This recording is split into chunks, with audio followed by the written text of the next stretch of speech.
Welcome to the Advice Show, media of the common sense approach. So you have a 19-year-old by the name of Malcolm Evans. He wanted to become a doctor, and he was going to his summer job at FedEx around 3 in the morning. And while he was driving out of his neighborhood, he was shot and killed. But yet this did not make national headlines. Let's go and roll the clip. I can't begin to explain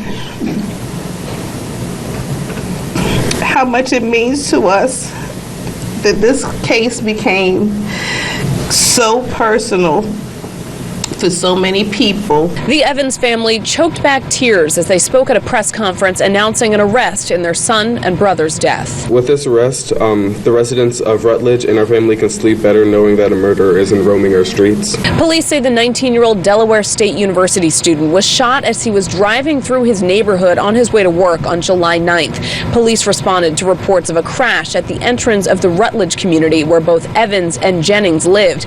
Officers discovered that a single shot had been fired into his car, hitting Evans in the chest. He died at a hospital that day. Now, police say 46-year-old Cheryl Jennings is responsible and charged with first-degree murder and weapons charges. I was shocked. I mean, I don't know the lady very well. I've only spoke to her a few times, but I would have never thought that this would happen. A neighbor who doesn't want to be identified says a few weeks ago she saw investigators gathering evidence at the house where Jennings lives on Terry Court, not far from the neighborhood entrance. On Wednesday, authorities were back, and this time she says a SWAT team surrounded the house with guns drawn. And all of a sudden, before you know, the SWAT team was here.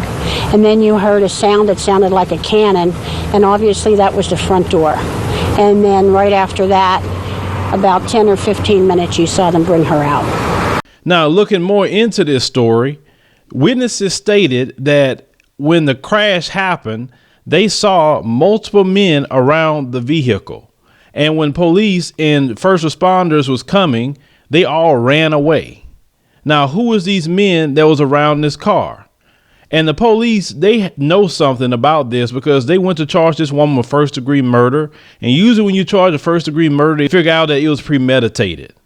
They went to this woman's house and brought her out. Now, the DA isn't saying anything about a motive. The police isn't saying anything about a motive, but yet they know something. Now, why isn't this national headlines?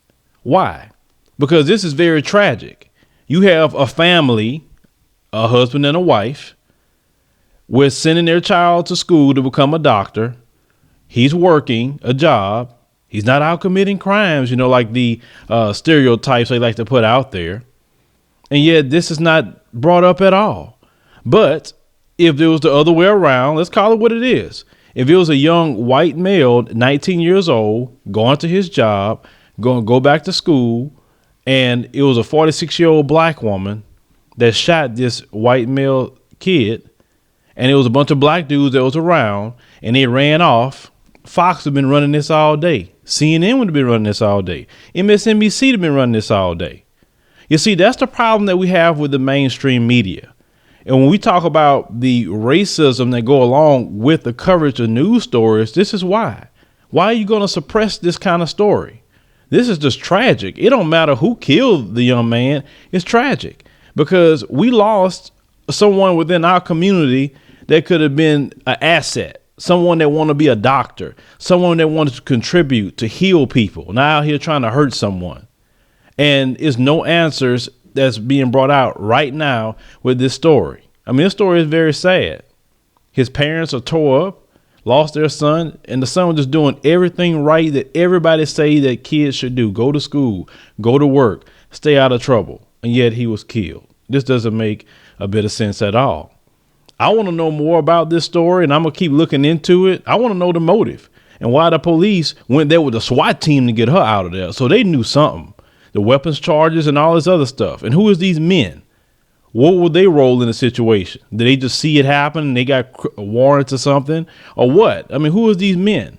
And why aren't they arrested? Because these kind of stories, they try to hide from you guys. And this is why they don't like the independent or alternative media. Because we put out the stories that the national media tries to hide from you. Hit me up in the comments, use your commentaries, subscribe.